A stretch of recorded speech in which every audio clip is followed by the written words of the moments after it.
Today we have roasted our Santa Ana Geisha coffee bean that we have imported from Fernando, one of the farmers we buy coffee from in Guatemala.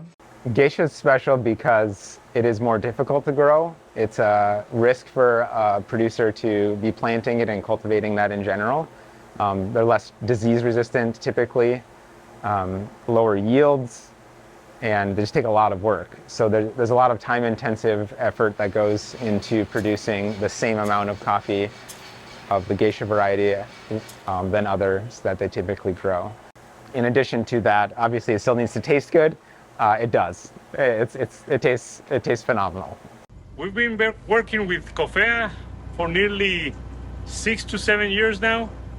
I would say it's been a great years together. This is the only way to sustain a farm with a direct relationship, direct trade.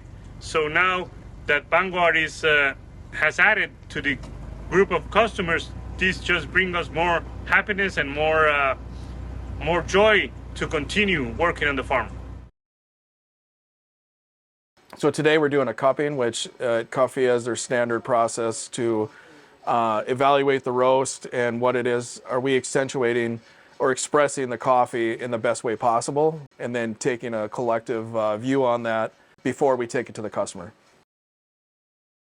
The Geisha coffee I felt really silky, really easy drinking. I was really happy that I was drinking it. I'm not proficient yet in the nuances and the notes, but it's really enjoyable. This will be limited to about 50 bags. And then we also have the house coffee that we serve at Vanguard, which is a premium coffee out of the same area. Both purchases will have a portion go to Friends of the Big Sioux River. Friends of the Big Sioux River is a water advocacy organization. So we're trying to give a voice to the Big Sioux River, help educate the community, and really bring awareness to the issues surrounding water quality in East and South Dakota and what we can do as a community to address that.